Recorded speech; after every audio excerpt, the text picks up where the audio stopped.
Yeah. 2 out of 4 years anyway when I play. So, not too bad. Anytime you can get a win over there, it's great. You want to win at home, but I mean, That's the two. last 2 times we've been over. That's 2 in a row we've got a win under Clemens. So he's figured out Al Stadium. On the road, we lost last year. He's 2-1 against the Owls, But he's 2-0 at Al Stadium. Al Stadium, that's right. That's a first. Going over there. That's a first. That's first coach in history to ever go to Al Stadium and have a perfect record. Have you looked that up? Is that actual stat? That is an actual stat. Gotta That's be. pretty cool. It's gotta be. So you didn't really look it up. Well, all the other coaches have been over at least 15 times probably. So I ain't never heard nobody else undefeated at Al Stadium. So it's bound to be a true statement. We had a couple coaches that only coached a couple years. So I mean, we had Dan Winfrey. Even though he might have had been perfect against Carthage. I think we had Coach Condit. But one of them would have been there and one would have been home. So. Yeah. And you know, back then we used to play Carthage the last game of the season. How would you feel about that if we just moved them to the last game? I wouldn't like it. You wouldn't like it? I like playing them early. Yeah. Well, I mean, typically here's what happens. You're playing, you don't really want, it's a non-raging game, so you don't want to get anybody hurt, right? Right. So going into the playoffs, you want to, you play a team like Carthage, a big rivalry game, somebody get hurt. And it kill your playoff momentum. Yeah, that wouldn't be a very good idea, probably. But I really wish we could get back to opening up with Carthage. I mean, we used to, and then I can't remember what was Carthage's the coach that went to Cookville. Maynard? Maynard, right. Coached there for years. He's the one that started going on week 0. And of course, Gordonsville would sit out that week, and Carthage was always our first game. But they kind of had a game under their belt, which, it kind of tipped it in their favor because, the biggest leap between getting better is between week 1 and week 2. I mean, so basically, he kind of played our cards for us, more or less. Right, so we kind of had to jump on board and start a week 0 game. What they used to call week 0. Now it's just week 1 through 11. Well, do you think playing Watertown, the opener, helped us get better for Carthage and prepare us for that game? Do you think that helped any? Well, the experience that we carried over from the Watertown game? Yeah, I mean, sometimes I guess it's all right to have a bye week through the regular season. But you always get better. One of the biggest jumps between getting better, your team getting better, is typically between week 1 and week 2, your first and second game. And then you'll kind of start playing. It's kind of like a boat coming out in the hole shot. It kind of raises up and then it planes out. So you still want to continue to get better, but as that boat planes out, it gets faster and faster. Does that make sense? And you're not a big fan of the bye week either, are you? Right. I don't like taking a week off. I think sometimes it takes you going into the game you're coming into in 2 weeks. It might give you time to prepare for that, but it kind of throws your team out of rhythm, if you ask me. That's just my opinion. Well, I studied. Sure coaches, there's probably 100 arguments for and against it. I looked at the schedule and studied it. So right after homecoming, we're going to have 2 weeks to get ready for Fayetteville. And when is homecoming? October 2nd. October 2nd. That's my birthday coming up right after that. So Yeah. the big 4-1. Can't wait. Getting older. Maybe that means they'll put 41 on Red Bowling for you. We better get 42 at least. I think I'm 41. I don't even know how old I am, Paul. What year was you born? I'll do the math. 79 model. You will be 41. I don't know how you added that up that fast, but. Because I'm a mathematical guy. Are you? Yeah. Well, how many points have we give up this season? 14. 14 total. And we have scored 35. 35-14. Well, how many has Carthage give up this season? 71. And how many they scored? 7. That's pretty bad. They are. I had to jab. I had to just take a low jab there. Sometimes when you beat them, you got to give them heck for a year. Like Johnny Washer said, Paul, he might not beat them again for 10 years. How you feel about that? I think he's full of crap. I think you want to take Johnny Washer out back and just take him to woodshed, don't you? I think I want. You should have challenged it. Listen, I remember a while back he wanted to wrestle you at halftime, and I promised that would have been more entertaining than Smith County's offense. Yeah. I can guarantee it. Which you almost, I mean. I think this is the same guy. I'm going to tell you, I don't think Carthage has a terrible football team. I don't. They got a big line. It's a young line. But prediction on their record this year, I'm gonna I say don't even know their schedule. I know who they play.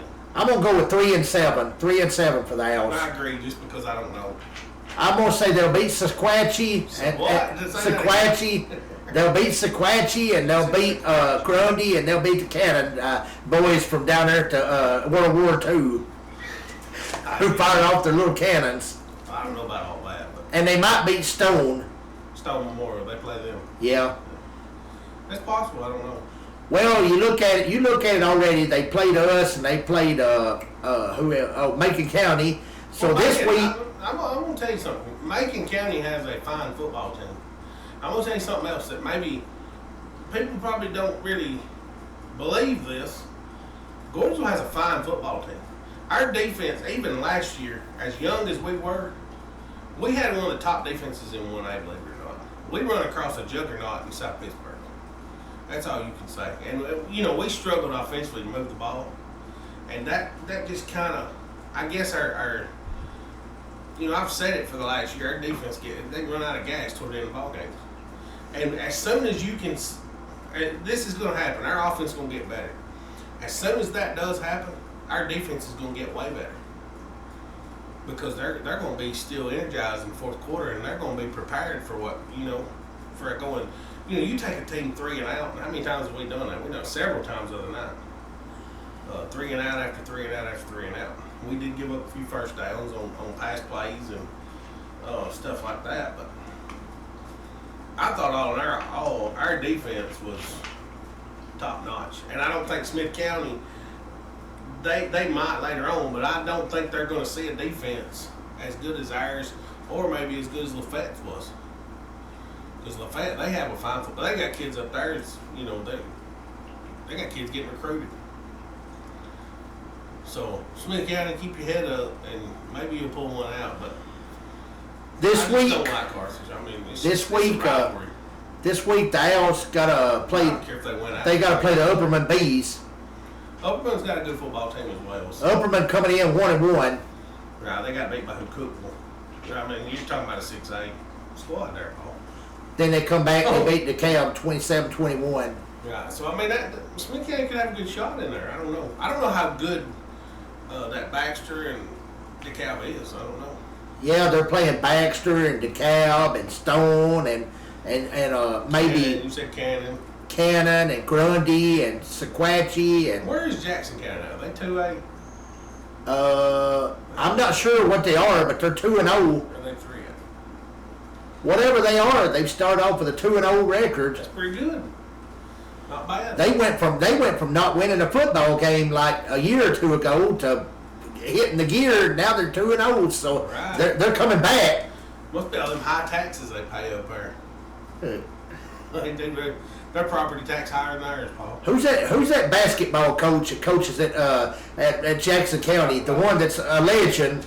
I don't know. They're pretty good though. They got a lot of state championships in basketball. I'm gonna say he's inspired the football team and told them, said, if y'all just come on like the basketball team does, you'll have a heck of a football team. Yeah, that's possible.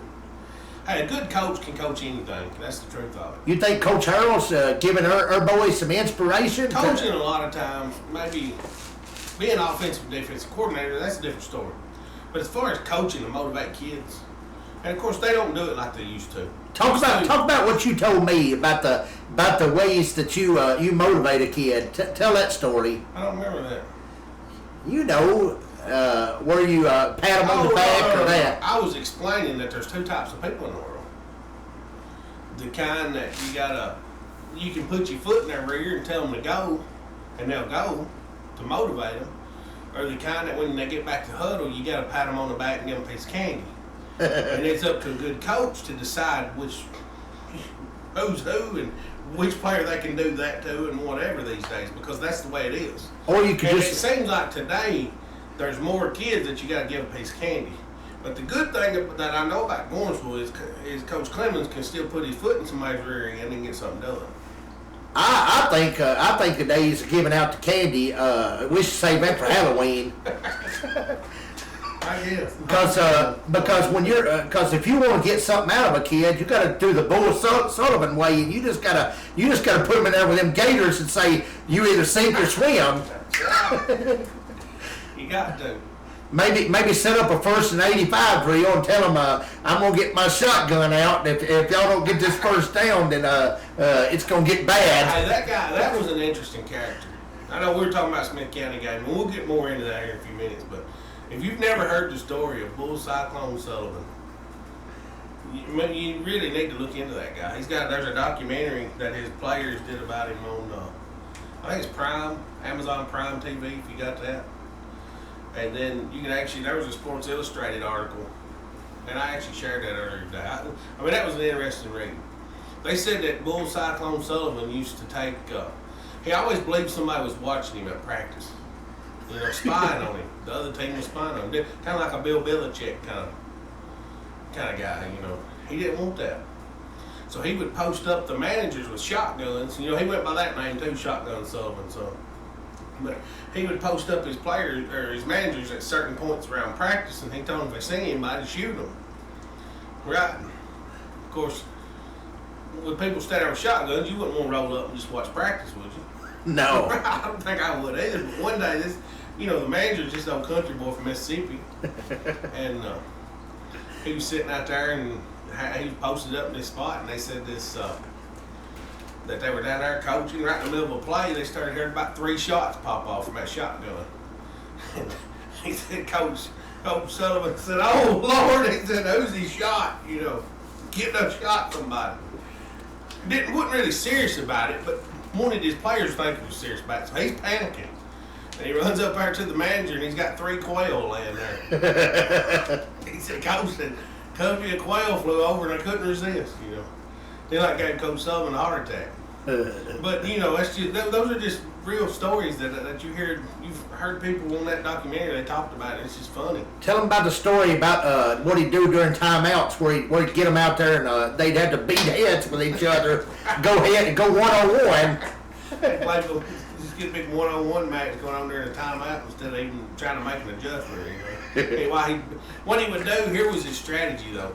He would get them all out there and they'd just tell them line up, go 1-on-1, but he would always slip his quarterback. He had another player that would wear his quarterback's numbers, right, and halfback, and he'd let them, the other kids that stood on the sideline, go out there and they'd beat each other and they'd think it was the real starting quarterback, and kind of kept them hid.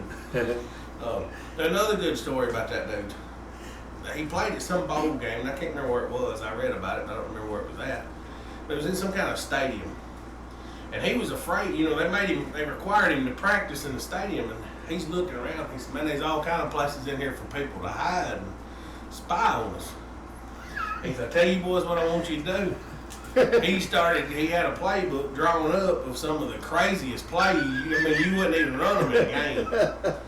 But he said that they got out there and he run, did all them plays that looked crazy. Just stupid stuff. It wouldn't even work probably. And he run them plays the whole practice, just doing stupid stuff. And he said he sent his daughter, who was also a manager. He sent his daughter up to the press. My phone's gonna go nuts now. He said he sent his daughter up to the press box up there in I guess they had an office up there, and told her to go up there and see, I guess the other coach's office maybe, if they had a candy bar or something, because his blood sugar was dropping, right? Just a good excuse to go up there and see what was going on. Said she walked in, sure enough, they had them plays drawn out on the board. But they said they ended up beating the fool out of them anyway, because they was probably preparing for them plays. Maybe Patty could. I'm not gonna lie, Patty's done some of this. Yeah, He's maybe. pulled this move, Patty will post up the wing tee offense on his Facebook account and all this stuff. And other coaches are just like, what are they doing, And then we'll come out in the spread. But it's kind of no secret what we're going to be doing. Yeah, Did you get anything else from that? I can tell you a unique story, Paul. What's that? It's very possible. We got a legend up here going named Turning Forward. Yeah. Okay. Turning Forward, I don't know the years exactly. I do know a little bit about his travels and stuff. I know he coached at BGA. And then I know he went to, he actually served in the Army Signal Corps in the war, World War II. Bull Sullivan actually served in World War II. He was in the Marines, but Turning Forward was in the Army. Bull Sullivan played at Union University in Jackson, Tennessee. You know where that is? No. He played like 42. He was the starting linebacker and the center, I think, at Union University in like 42. And then, of course, that war broke out. I don't think it was over till what, 45? Which war? World War II. You're not a historian, you're a mathematician. Well, then I'm not going to get that. But anyway, I guess, like, anyway, all these soldiers come back from the war, right? And he got back to Union University because all them guys had swore before, most of the team went to serve in the war. Most young men did. I mean, it was what you did. You went and served your country. So, anyway, he got back to Union University and they had done away with football. So, I think that was in 45, 46. I think it was 45 that he went back to Union, somewhere through there. Anyway, he stayed there another year and he got the job as the softball coach. But he was mad and had to write up in the student paper and everything about how young men were being robbed of the opportunity to play football. And he went on the next season. His first head coaching job was he took over the softball team because nobody wanted to coach him. And I think even in that write-up, they told him he named them the Terrapins because they were so slower than turtles. And anyway, he went on later and went and played at Nevada. He went to Nevada to college to finish his college career. And they had a pretty good ball team, I think. But in 1947, a year after Bull Cyclone left, guess who shows up at Union University? And they resurrect football. Who? Turney Ford. That's a pretty cool story. So they all, maybe they might have talked sometime at some point. I don't know. The greatest coach that ever was, and the toughest coach that ever was. Might have met. But here's another interesting story about this guy. He was running. You always hear about the West Coast offense, the passing game, right? They claim it was invented in the West Coast. Tom Landry. Everybody called Tom Landry a genius. Bull Cyclone Sullivan was doing it 10 years before everybody else even thought about doing it. But no big team would take a chance on him because he got 4 penalties before a game even started one time. That was the way it was. They didn't want to take a chance on him. Yeah. And you talk about the big names that say he was the greatest coach that ever lived. You're talking about Bear Bryant. General Neyland. They said that guy was just incredible at coaching football. That sounds about like something I'd do if I was a coach. Get about 4 penalties on me before the game even starts for mouthing off. Yeah. Well, they said on that 4th penalty when the ref placed the ball down, he went out there and kicked it through the upright. So not only was he a good coach, but he's a field goal kicker too. Right. He got confined to sitting in a chair for a whole game one time, Paul.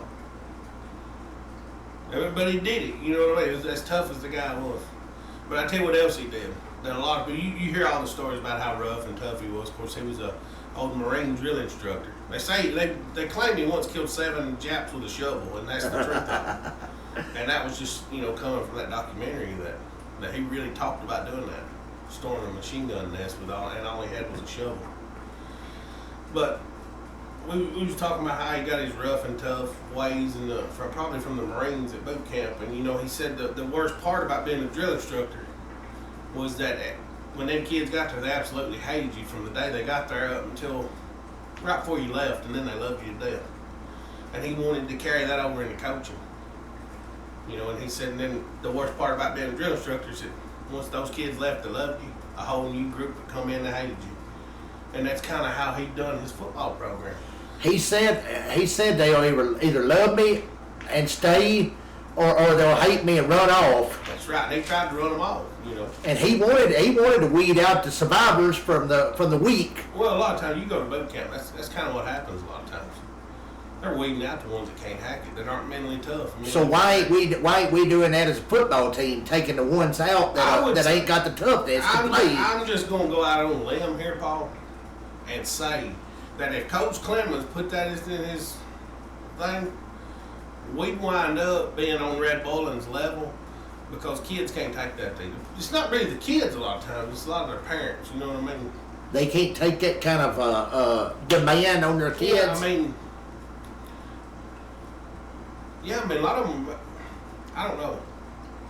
It's just one of those things. If you get get rough like that, they're talking about even Coach Wills back in the day would raise his voice to us, but we knew he didn't. You know what I'm saying? It wasn't nothing personal. It was we're learning the game of football and learning to be tough, and you can relate a lot of that to life.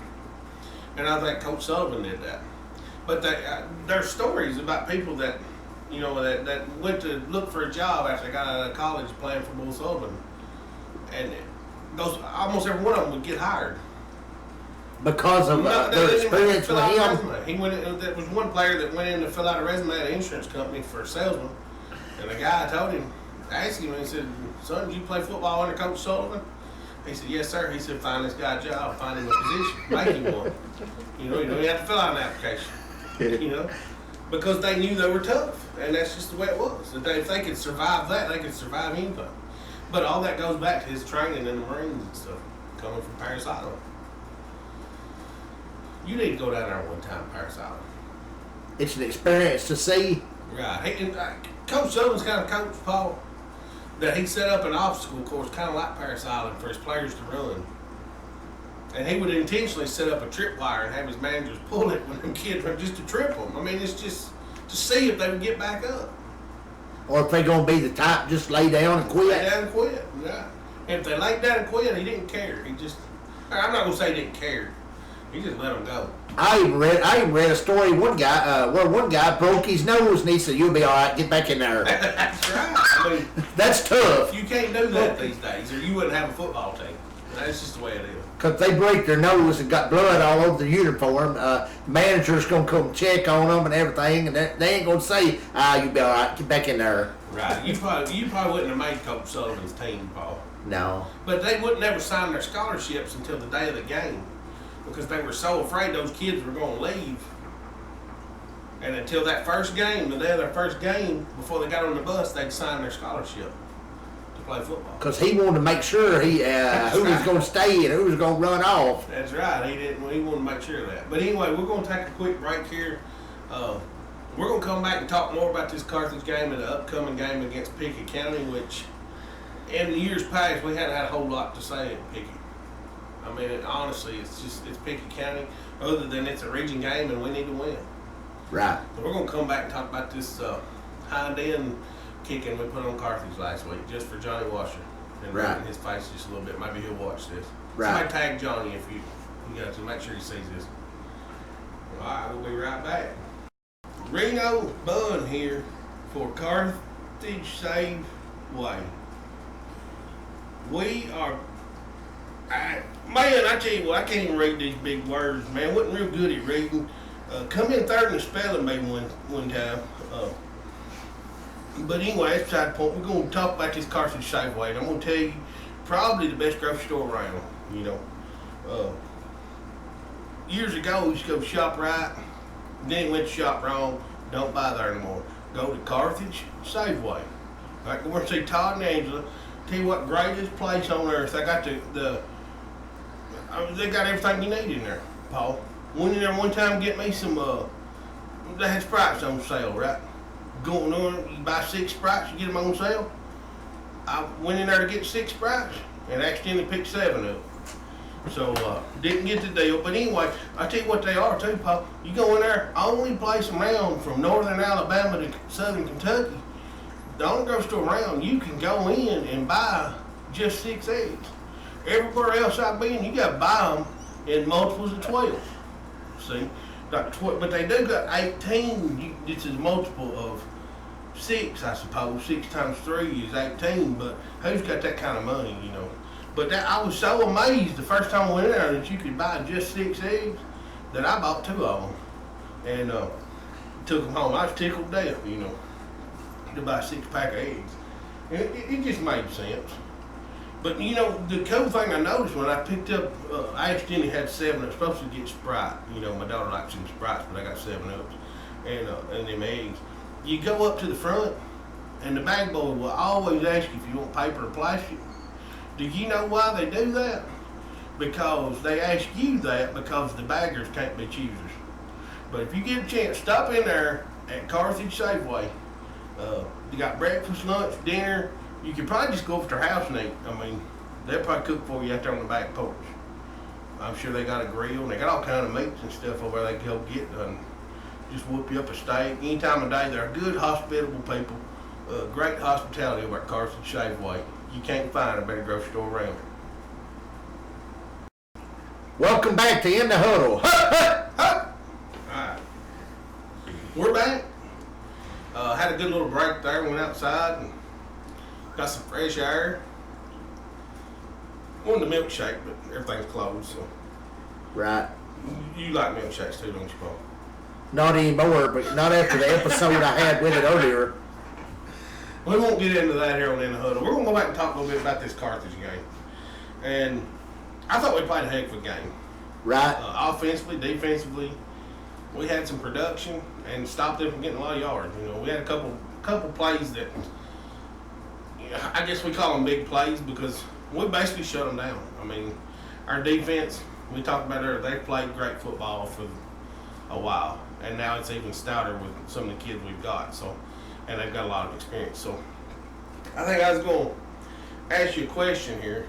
What play was the turning point in that ball game that really propelled us to victory? The block punt. There you go, the block punt. Because at that point it was like 7-0. We blocked the punt. We start on the 12-yard line, and then then Hope goes on in and scores. Right. Anytime you get a short field, you got to take advantage of it, especially in a rivalry game. There's a lot of times, a rivalry game, just like you and I both know, a rivalry game, kids play with a lot of emotion, and a lot of times bad things can happen to a good team, or good things can happen to a bad team, and you got to prevent that one way or the other. You got to kind of hope that don't happen to you if you're the good team, but on the other hand, if you're a bad team, you need some things to go your way. And it seemed like we had a lot of things go our way the other night. So that block punt was one of them. We actually had two almost blocked. One was partially blocked. I remember saying on the radio that we run into the kicker, but I saw the ref was signaling that somebody got a hand on the ball. I guess that ball went out of bounds. It go right by you. Where was you at? Sitting on the 50, 48? Yeah, we wound up taking it to 45. Yeah. So that ball ended up getting kicked over there toward that side. And I don't believe it went out of bounds, so I think that's just as far as we got with it. Yeah. But still, regardless, special teams was huge the other night for both teams. They come out and had an onside kick and got it right off the bat. And I think that ball was going to go about nine, maybe 9.5 yards. Looking back on the film, I don't know, it might have went to 10 if it took a hop that way. But it was kicked right directly at me. And I was thinking that ball was only going to go about 9 yards. But we had a kid that come up and touch it, try to catch it, and just kind of bounced off his hand. But when you get them linemen up there, you don't expect them to. That's not really what you call a hands team, right? Was you ever on the hands team, Bob? Never. Never. Me. Well, I had pretty good hands back in the day. I wasn't on special teams at all. You were special though. I was special, but I wasn't on the special don't teams. your mom say you're special all the time? Yeah. You're special. Calls me Bubba. You got 3 nicknames then. Yeah. Bull Mighty, Bubba, Martin. Bull Mighty Bubba Martin. Well, that's pretty good. Bubba Mighty Bull Martin. Something. However you want to say it. Yeah. But regardless, we talking about special teams. We lost the onside kick, but defense, we gave up that first drive, we gave up a couple first downs. I know we gave up. We had them 3rd and long. The first 3 plays, first 2 plays, we stuffed them. Absolutely stuffed them. I believe what actually happened was they took it from about the 45 or so down to about the 20 and then fumbled. Right, they had a couple. Or snapped it over his head, then it was fumbled. When we were talking about special teams playing a big role, they had a kicker that come out and he lined up 45 yards? Yeah. And I said, there's no way this kid's kicking this football. And he hit the And post I was with expecting a fake, so we actually we kind of played that safe. We weren't going to block it. We were playing it safe. And it went like a couple inches. I'd like to pat that kid on the back. He hit the crossbar with it, didn't he? He did. And I'm kind of glad we got a shutout, but that kid got robbed of 3 points. With a leg like that, he deserved 3 points, in my opinion. But, hey, that's the difference in 3 points and not was a couple inches. So, Carson has a fine kicker over there. They're going to hang 3 on somebody for a long ball. They'll get 3 points. That kid's going to, you get him, to the 25, he's going to, was that about where they got the other night, 25, 28-yard line, somewhere through there? I figure they better get 5 yards closer, maybe a 20. A yard closer, and that ball goes through. So you think they get to the 26, it's going through? Yeah. That ball had some distance. That's a hard kick for anybody. And 1, 3A, 2A, 4A. Or even college. Kickers that can do that. Even college, it can be difficult at times. I seen a 50-yarder one night, 51 yards. The kid lined it up and kicked it. Deep in the playoffs, too, so. And you L fans remember that. Right. They have to. It was Macon County. They had a kicker. It was really good. It was 51 yards. That was one of y'all semifinal go bye-bye deals. They could have went to the semis. I think it was the quarterfinals, but that was the game to go to the semifinals. Yeah. But, hey, sometimes a good kicker will get you out of a jam. You know, we won a game of friendship one time on a kickoff. I said kickoff. A field goal. And the funny part about that is I remember Coach Diller saying, hey, nobody in the state thinks Gornsville was about to kick a field goal to win the game. They're not going to block it. They're going to play safe. He said, just line up, take your time, kick it through the uprights. And he did. Because we traditionally had good field goal kickers. Of course, we talk about we've only had 2 in history that I remember we won by kicking a field goal. And one of them was in '83. Mike Barnes kicked a field goal at Copper Basin. And then that kid made one against Friendship. Right. I can't remember who that kid was. Wasn't it Gillespie kid, was it? I don't remember who kicked that ball. Me neither. Either way, we kicked it right through there and won. So special teams sometimes comes into play. Now, Carthage also had a great punter. I mean, there were times he backed us up and done what they had to do. We just, we had some production and got out of those jams a lot of times. We did get some turnovers. How many turnovers did we end up getting? That we give away or we picked up from them? We picked up from them. I think they had a couple turnovers. I think 2. 2, and then we had an interception. And did we have a fumble? I think we did down on that end. We did. I think we had a fumble. I think we had 2 and they had 2. Yeah, so but improvement because we had 4 the week before. How many did we have at Watertown? No, we didn't have that many, did we?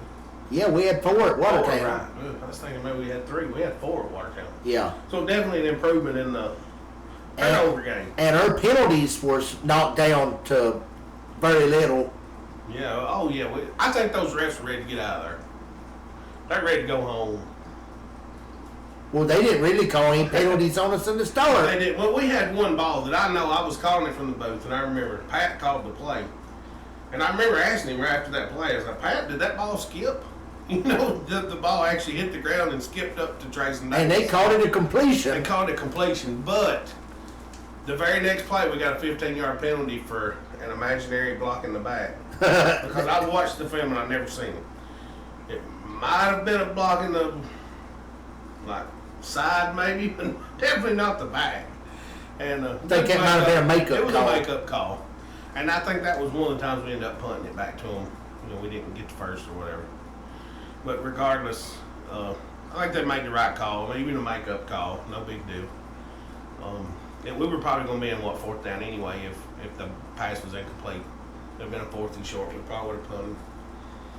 But I liked the effort out Trayson. He fought hard on one play. Got about 19 yards. Yeah, I mean, you thought he was tackled. I know the play you're talking about on the pass play. You thought he was tackled. And he just kept digging.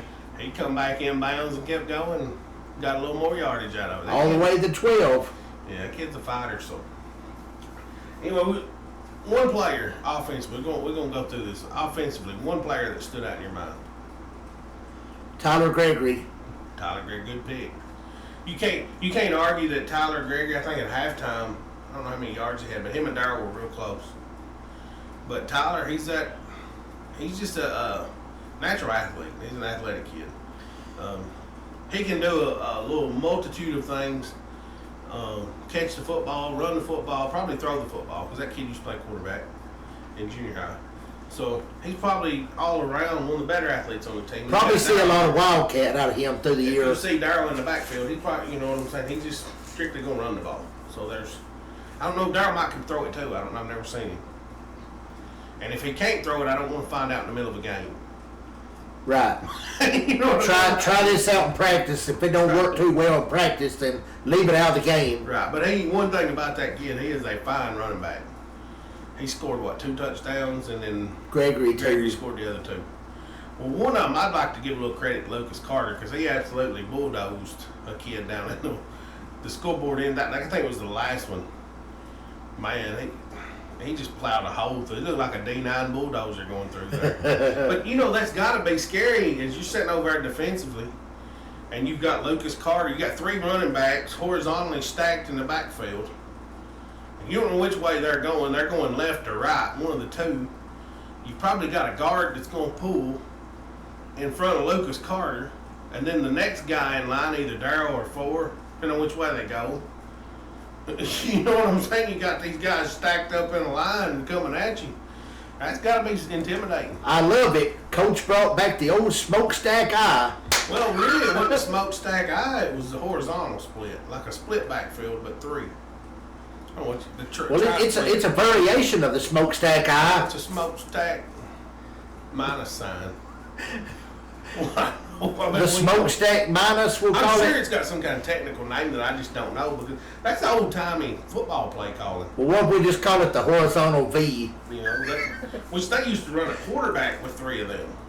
Really? Right. I mean, you'd have most time, back in those days, you didn't really see a quarterback getting a shotgun formation, I love it. You'd have a quarterback under center and 3 backs. And I remember playing White House one time, we scrimmaged them, and they had the old smokestack, the wishbone, they'd throw all that in there. 4 backs return the backfield. But I really love this formation, having all these guys going horizontal, blocking every which way, and other team don't have a clue who's going to get it. Next thing you know, touchdown. You build a wall, man, and just get behind it and go. I mean, as a running back. So have that many blockers in front. It's no different, I guess, than lining up in the I formation and have a fullback in front of you. So, Coach, y'all stick with it. It don't matter who you playing. We brought some young kids. We'll call it the horizontal V. We're talking about some offensive. We was talking about offense here for a minute.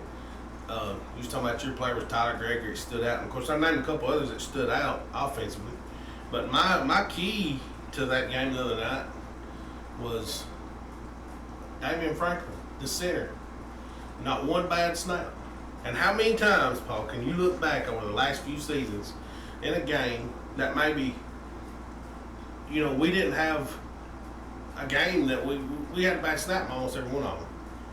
When a kid come back the following week after an injury the week before. I'm not talking about snaps over the head or under the. Our quarterback, it was hitting him right in the hands every time. That's something that is very hard to do. And do that to perfection. Some quarterbacks have to reach down on the ground every play to get it. Watertown last week had to jump up 1.5 foot to get the ball every time. Damian Franklin did a fine job of putting that ball in his hands. And again, whoever come in, I guess it was their second string there late in the game. I told you I thought it was Hughes. I'm not 100%, but he didn't have a bad snap either. So whoever's coaching their centers and coaching them up, they're doing a fine job. Them kids they're dialed in. So maybe that'll continue into next week. Switching over to defense, Paul. Who do you think had a big game? I mean, not just one. I'd pick maybe the top play, but we had multiple kids that had great games. But well, I mean, I can just name you a couple that I really feel like Dudley stepped up again, and I really feel like Sam Albritton, a young freshman, come in and played well. Hey, Sam Albritton played a fine ball game the other night. And that kid, he's a freshman. He plays like a junior or senior. That kid, he's a. Sometimes it takes kids a lot of time to pick up on actually what's going on. Sam Albritton don't have that problem. And I tell you what's opening this up. What's actually giving these kids the opportunity to break in there and make tackles is when you have to double team Randall Ray and Lucas Carter, it's going to open up a lot of you younger guys to get in there and make plays. So I mean, even if they're not making a play every time, you have to say Randall Ray and Lucas Carter is making an impact because they're taking all the blockers. You have to account for those 2 kids every play. You got to know where they are on the field, and you got to get some bodies on them. And I remember vaguely one play. So they're having a roll on it no matter what. Dudley's coming from the backside, Okay, and this happened in Watertown as well. Dudney's coming from the backside, and of course they're coming the direction of Carter. Carter just picks his man up with one hand, like he just kind of shoved him out of the way, and then he had another guy come and hit him in the hip. And while this is going on, the running back, I think, which was the quarterback, goes to cut it back to the inside. When he does, Dudney's right there to make the tackle. So, it's kind of like a 1-2 punch there. Dudney's making a lot of big plays because he's athletic enough and got the speed to get there. But a lot of that can be attributed to the fact that Lucas Carter's staying in that hole and forcing that runner to go elsewhere and cutting him back in. And that's exactly how it's designed to be played. So, like I said, Dudney plays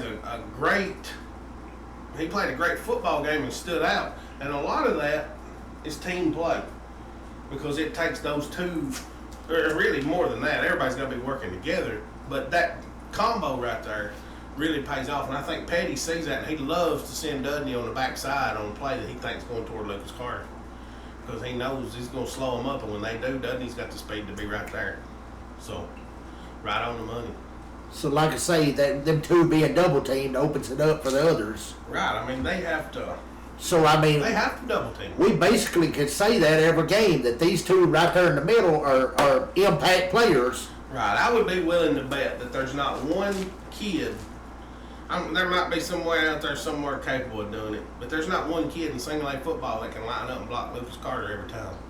Even the 6'8" guy from South Pitt. That guy's gonna be too slow. You don't think he can do it? Carter's gonna make that guy look silly. I can't wait to play them. So you want to see Carter and Ray whip that guy's butt? I want to see that matchup. I don't think he's quick. For one, Carter's gained a little weight. I don't know if he's slower, faster, or whatever. To me, he looked as good as he had ever looked out there the other night playing football. I want to see that matchup too because South Pitt through 2 weeks just went out there and dominated people. Yeah. Well, So maybe it might take a Gornsford to slow him up. Yeah. I mean, that's what we work for every week. Every week is to get better and prepare us for South Pitt down the road. That's what these players a lot of times, I was talking about this on the radio. They play, a lot of these kids come out and play football so they can beat Carthage. Right, that's what they want to do. Their goal is to beat Carthage. They work for that 365 days. But at the end of 66 this year. But at the end of the year, though, the South Pitt's what you got to focus on. Right. And Coach Clemens, I know he wants to go beat Carthage. He hates them. We're going to whip them every year. That's the goal. Beat our rival. But the big picture is not get anybody hurt. Let's go on through the region, win those, and play South Pittsburgh or whoever comes at us. It doesn't matter. We really want home field advantage.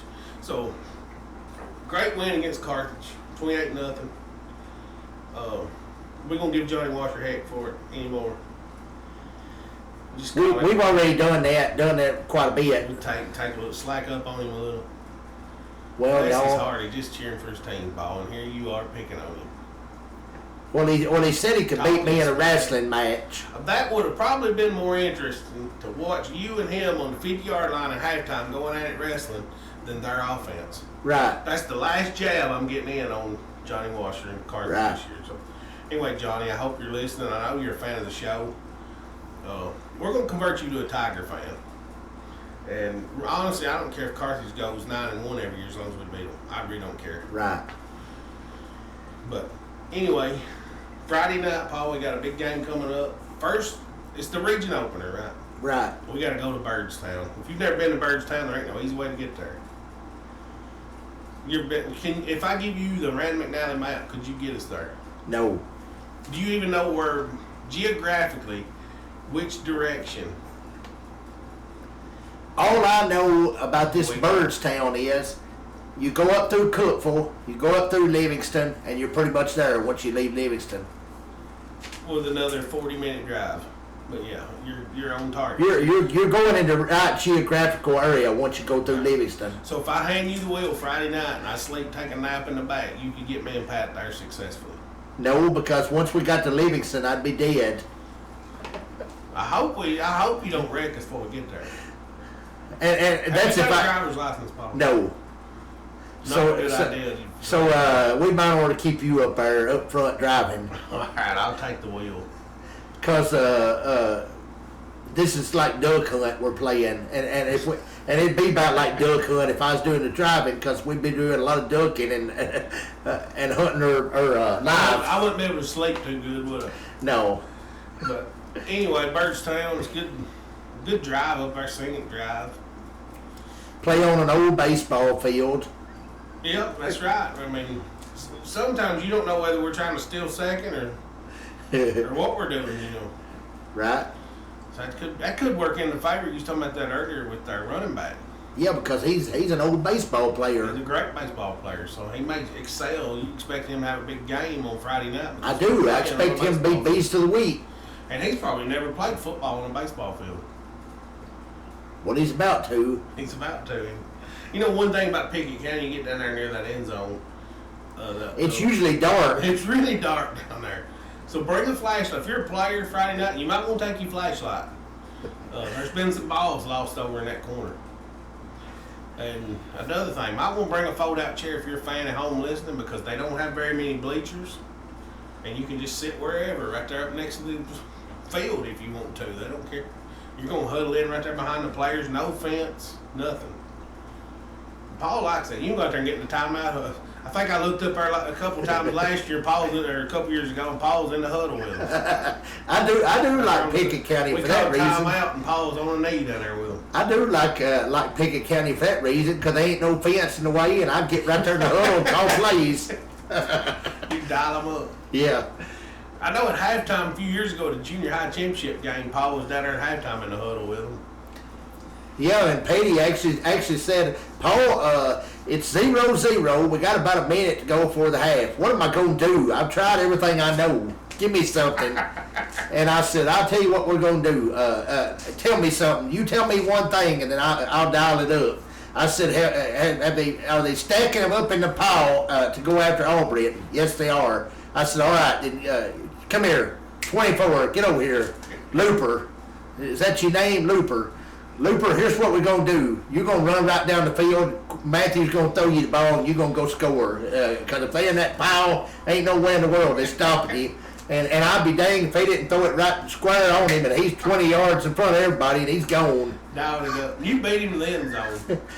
Yeah, I got so excited that I knew he was going to score, so I ran with him. Dialed it up. And outran the kid, right? Pull your heads up, man. Look like it's about to fall off you. I hate to see that. Then outran the kid to the end zone, right? Right. And that's probably what helped him, because he know that big boy like me could run that fast, and he could too, right? Huh? Right. Oh, you're probably one of the greatest Tiger fans I know. You might not have the longest streak of going to the games like Furlan or somebody like that, But Friday night will be my 43rd game in a row. 43 in a row. That's pretty good. It's pretty good. And mine's probably that too, because I've took you to all of them, right? Most of them. No, you've been going you ain't missed one like 13 years. It's been a while, Paul. Actually, I think you did. I think you got sick one year, so I think I'm ahead of you. I don't remember that. I think you did get sick one year, but then I think you come with a double pneumonia to the game. I had a migraine one year on homecoming. Yeah. Did you wind up coming though? Yes, I made the game right before the game. I show up. I remember that. But I just remember my wife. I was doing the magnets and stuff, for some kids. I had some that I hadn't got done, and my wife stayed up all night and finished them because I had a migraine. Or she done it that next morning. I would say Brad's got more than me, but I think he missed a game somewhere, so I'm ahead of Brad. Brad goes to Disney World every year, Paul. I'm ahead of Brad. You're way ahead of Brad. His streak's at like 4 now, maybe 5. No, he's at all the games now because he's down there on the field with them. No, last year he went to Disney World in like October maybe.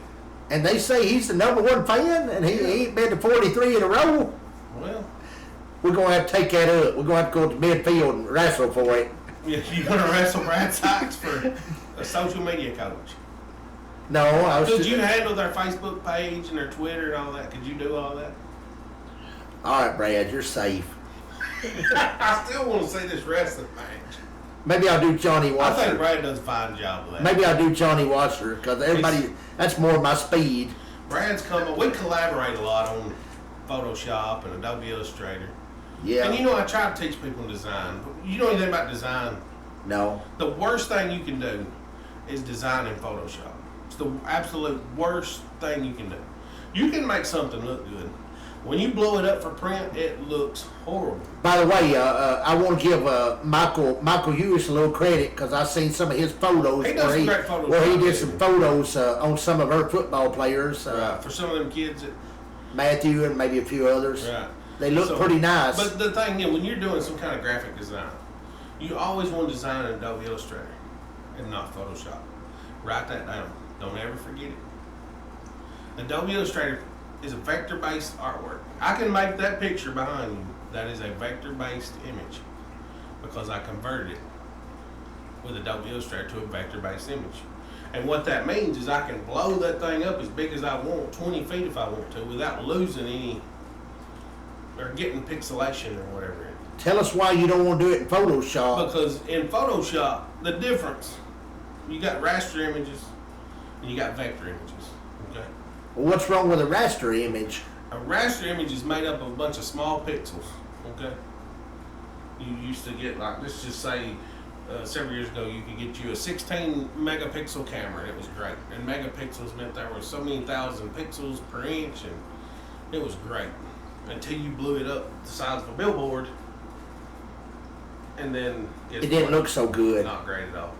I have people send me images all the time. Hey, I need to get this printed. I need it 12 inch, and it's a 3x5. You blow that up. You can tweak it a little bit with Photoshop.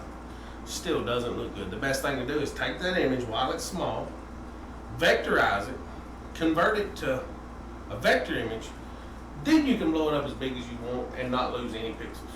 Right. So, and that's one of just some of the little tricks that I've been trying to teach Brad Sykes, that Adobe Illustrator is 10 times more powerful than Photoshop. Now, I really ain't got nothing against Brad. I was just cutting up. You really don't want to wrestle him. Brad's a pretty big guy, Paul, pretty tough. Not knowing he's went to college at like Cumberland or wherever he went. Austin P. Or Austin P. Go P. That was their chant. They would holler, "Go P." After he went to Austin P and was a fine football player and strong, lifted weights, done all that, I don't think I really want to wrestle that guy because I'd be knocked down in about 10 seconds. All right, here's another question for you. The Austin P Governors. Who is the governor that they got their mascot name from? Don't know. Ding, ding, ding, ding, ding, ding, ding. Ding, ding, ding, ding. Okay, I'm going to tell you. His name was Austin P. Just testing you there, buddy. And so, therefore, he was the governor, and they're the Austin P Governors. So that's nice. It's a very simple question, Paul. Yeah, but I'm not that smart. Yeah, you are. Yeah, but I if got I told tongue you to twisted. add up like 327 plus 419, could you do that? 746. Let's check him with a calculator, folks. I promise he's right. So, to tell me you're not very smart. Yeah, but I didn't know that other one. Well, that was not math. Right. Equation. I thought it was some kind of tongue twister or something. It was a simple question. I wonder how Gormsville got our mascot name. The Tiger. I wonder who named. You ever just thought about the history of that and who might have named it? There's not even a tiger in sight, but we're the Tigers. Well, let me tell you the story goes back. And this is not Gordonsville, I'm just saying. One of the first team names for any team ever that played football in the I think they actually played 1880s and 1890s, early 1890s. I was thinking it was around 1885. There was a rivalry that began, one of the first rivalries. Canton McKinley High School versus Massillon, Ohio, right? The Massillon Tigers. And that's actually what started, the NFL Hall of Fame's in Canton. And Canton McKinley's the high school now, and that rivalry started way back then. It didn't matter if you played high school football. They started recruiting players to come in and play football.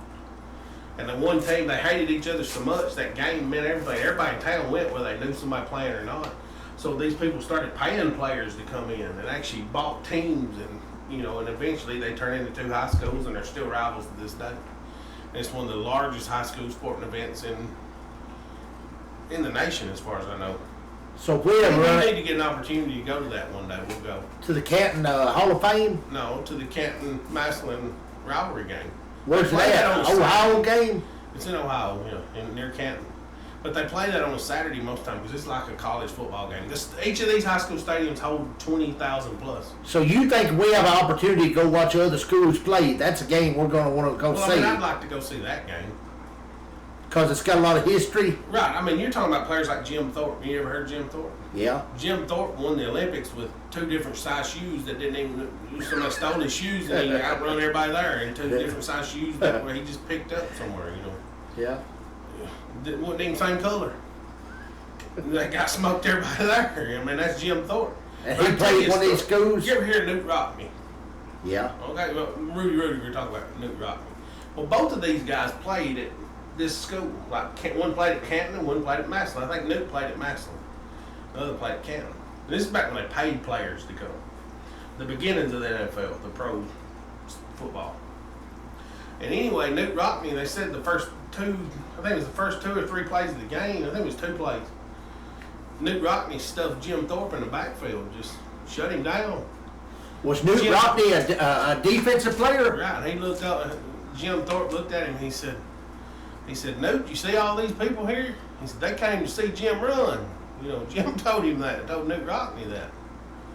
Well, the next play, Jim Thorpe takes off right at Newt Rockney and just flattens him. Like a steamroller going over. This is the story I heard. And takes it all the way to the end zone. Yeah, just mowing people over.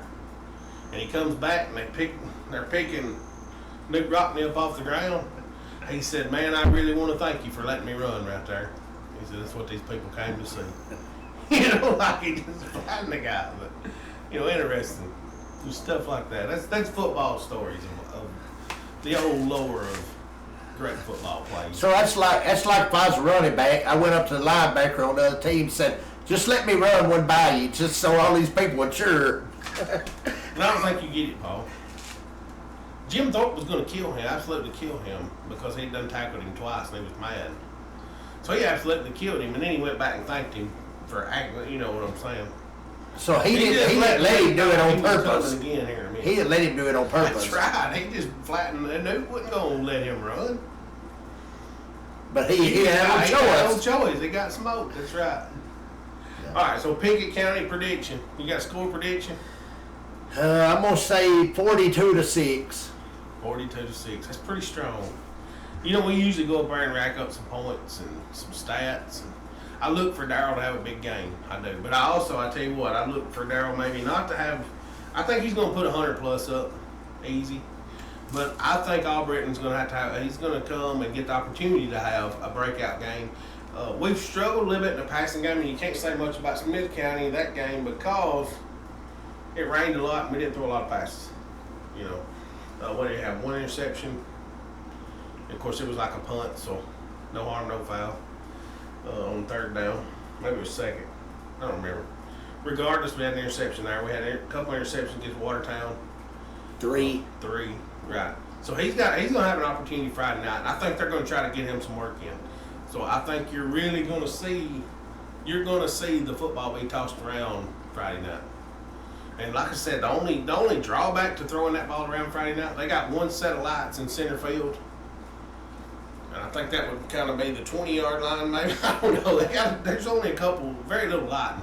That kind of hurts your opportunity to throw and get better. It does. Unless you're throwing, once you're going that way to this way, into the lights. Right, but it could actually help you, It'd be like throwing it blindfolded. Because the defense can't see you. Right. I mean, you gotta make sure your timing and stuff's down because you might not be able to see the receiver. You just gotta know where he's at. So that could be a big thing for Albritton. But I really think you're gonna see him step out and get a little confidence. And I think that's all that's happened to Albritton. I think his confidence is a little shaken. You gotta think about it. He doesn't have many games back since he hurt his toe pretty bad in his foot in the Carthage game last season. And you think that's having an effect on him? It very well could. I mean, sometimes injuries of that type, you're kind of scared. I know my sister. I'll tell you an example. My sister slipped on some ice that had turned into water in her kitchen and broke her ankle and had to have pins and plates and everything else put in. Now she's really scared to walk. She doesn't make certain moves, and she's real careful when she walks because she don't break her ankle again. So to say psychologically it don't have an effect on you would be wrong. And I believe that. Well, you think it's his shoulder? He's not aiming at his target. Well, I think a lot of it is confidence. I really do. But there's some minor things that could probably be tweaking. I did notice on one pass the other night we were running an out route. And I'm no coach by any means. I like accuracy. Right? When you play pool, Paul, one of the first things I tell you when you play pool, line up your shot. 3 things have to be in a line. Right? In alignment with your body. The same thing happens whether you're hitting a baseball, whether you're hitting a golf ball, or whether you're throwing a baseball, throwing a football. It's all the same. Alignment to the target. Whether you're shooting a gun, your body position and alignment is the key to all accuracy. And that's another thing. We talk about the Marine Corps earlier. You go learn to shoot a rifle, you're going to learn that. Your line of sight is what's important. And then how solid your base is. Bottom line, if you want to hit your receiver, you got to aim your body in target with that receiver. Right. One thing I noticed, if he goes back, if he's rolling, sometimes I think maybe he struggles to. And that's one thing that's kind of hard to do is throw on the run when you get flushed out of the pocket. He stood in there the other night in the pocket and threw a pass that was just perfect. You couldn't have threw it any better. And sometimes I think maybe that rolling out left and right is. It affects him mentally. Right, especially when you're not supposed to roll out left or right and you get flushed out. That's a totally different thing than when you know, hey, I'm rolling out and I'm going to throw this football. You got it in your head what you got to do. When you get flushed out, you got to make those decisions up on the fly. And quick. And quick, that's right. So sometimes your brain will think faster than your body can reproduce those moves. And the only way to train for that is do it in practice. Flush him out in practice, make him hit his target. And then I think that's the key. And as well, your scout team's got to go for interceptions and, right. and make you work. You're only going to be as good a football team as your scout team will allow you to be. Right. So if your scout team ain't working you and putting into work and making you have to earn your completions, then you forget it. Right. So I think there's some. I think he's still got a lot of great qualities throwing football. But I also think that he's going to get some work Friday night, and just getting that confidence back, I think it's going to help him in the long run. Because we all know he can throw the football. We know that he's got great arm strength, and just he's had a couple interceptions, no big deal. We had Braxton Gibbons run more yards than anybody. And, at times he fumbled the football, but nobody complained because they knew he was good enough to make up the. You know what I'm saying? In most cases, he earned those fumbles, and a lot of times he would only fumble on second and third effort. Another thing I think he needs to work on is don't worry about what the fans say out here. Get that out of your mind. Right. When you're in there in the trenches. Don't worry about what we say when you're in the trenches and you're out there on the field, you get in that zone and you only got to worry about one thing: that receiver in front of you and hitting him. Right, and that goes back to confidence. Don't worry about what these people say. You got to go do what you do. Because I remember hearing you at the Watertown game, Matt, say these people over here talking smack about me. They don't worry about it. Leave them alone. Don't even listen to that crowd. I'm gonna talk smack about it. Maybe sometimes you talk smack about somebody and make them mad, and they'll play better. And, I'm that way. You talk smack about me, see what happens. You kill me on a video game, talk smack, I'm gonna come back for you. And I'm gonna get you. So mainly, don't worry about what they're saying. If you do, use it as motivation. Right. I mean, this is again, you going back to the two types of people. There's some kids that need to be patted on the back, and some need a foot in the butt. And some kids don't react well when people over here on the side talking crap. Right. I can tell you a prime example. We talking about foot in the butt, and I've told this story on here before. Bodie Pittman, the dude he was an animal. He could lift more weight than anybody I've ever seen in my life. Right. There's bodybuilders that couldn't do what he did, as far as bench press and stuff like that. Dude was unbelievably strong. And you know what? One day, Coach Will, he wasn't really firing off the ball. And Bodie, he was a tender-hearted guy. You know what I mean? He wasn't the cold-blooded killer kind of person. If you know him, Bodie Pittman, he's laid back and kind of quiet. He can get rough with you. But his nature held him back a lot, you know. And there's a lot of people like that. But old Booty one day, we was up at DeKalb, and I remember Coach Willis kept telling him, "Some if you fire off the ball, you'll absolutely kill this guy. He can't handle you, Booty." So by the time they got ready to snap the ball, Coach Wills took his foot and he had it right there about 6 inches from Booty's hind end. And he just gave him a kick and shoved him through the line. Booty tackled 4 people on the way to get the ball. I mean, he was just that animal. And he said, "See, you could do that every time if you let me stand there and kick you in the butt." But that goes back to saying there's 2 types of people in the world. The kind you got to kick in the butt to motivate them, and the kind you pat on the back. And Booty was the kind you just kick him in the butt and he'd go. So, lesson learned. And he did. He absolutely killed. Went through about 4 guys. He was killing them. And just like a tornado went through there, you know. Stuff flying everywhere. Shrapnel. Was this like a scrimmage or something? Yeah, we were young. I think we might have been freshmen, sophomore. We were young. But I remember that. And he was an animal if he wanted to be. Oh my God, kid's unbelievably strong, man. Probably the strongest guy we knew in high school. I mean, that dude could lift. Even as a freshman? Trey Davis, when it comes to squatting, son, he could squat some weight, but I don't know. We had several kids that were pretty stout. I heard a story one time where some freshmen and sophomores was actually whooping the juniors and seniors, but I don't know whose team that was on. Well, I remember back in the 80s.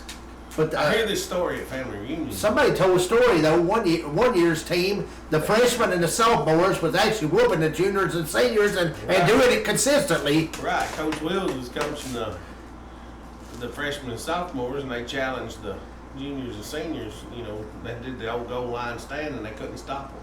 They never could stop them. They couldn't stop the freshmen and the sophomores. Right, because I remember they had the. And I've heard, like I said, I hear this story if football gets brought up at a family function, because I have 2 cousins that were Darryl Malone and Sammy Malone, and Coach Wills called them M&M. And they were freshmen, sophomore at the time. They were in the backfield, and you couldn't stop them. They were unstoppable. Darryl would lead block, and Sam would run one time, and then Sam would lead block, and the other one run. I mean, and they were like freshmen, sophomore, just running through the juniors and seniors. They couldn't stop. They never did stop them. No matter how many times they run a play, they couldn't stop them. But that's how you get better. When you got freshman, sophomore that are that good, and they, you know, they're putting forth that much and effort. they push the seniors and juniors that hard. Right. And see, if you stayed on the team, even if you didn't get to play a whole lot, Paul, you would have been a greater challenge than a freshman. You see what I'm getting at? And you would have played a role in making your team better. If you were a senior and this guy's going to line up and block you instead of a freshman, right? Give them better look. It's so important. Them seniors that maybe don't get to play a lot, they can be good on the scout team. They don't get enough credit for what they do. They can be good on the scout team. They get beat on every day through the fall, 3 days a week at least. They get beat on 3 days a week, and you don't hear them complain most of the time. And they don't get to play a whole lot. Some of them don't. But they're team players, and those kids right there deserve more sometimes out of life than the kids that run every touchdown. Because they put in the work to make them being better. Right. And they're willing to take a beating. They want to be a part of a team, you know. And they're willing to get out there and take a beating for their team. That's right. It takes special kind of people to do that. Well, Paul, did you enjoy? This is the first episode back this season. We were going to do it last week, run into some technical issues. Right. And technical issues as in, I told Paul before we shot it, hey, if you'll hang around, help me get it all edited. I'll take you home and we'll get it uploaded. Right. Right. And Paul was yawning and ready to go, and yeah. It's 4 o'clock in the afternoon. Plus there was a storm coming and all that, and yeah, it come like 6 hours later that night. Yeah. Yeah. So whatever. Paul Anyway, he didn't want to put in the work. This is what we're sitting here talking about work at. He didn't want to put in the work to finish the show. So anyway, final thoughts. I don't know if they're gonna sell any popcorn at Pickett County, but if they don't, go get it at the Gorgeville concession stand. Bring it with you. that's right. Bring your popcorn. Gonna be a show.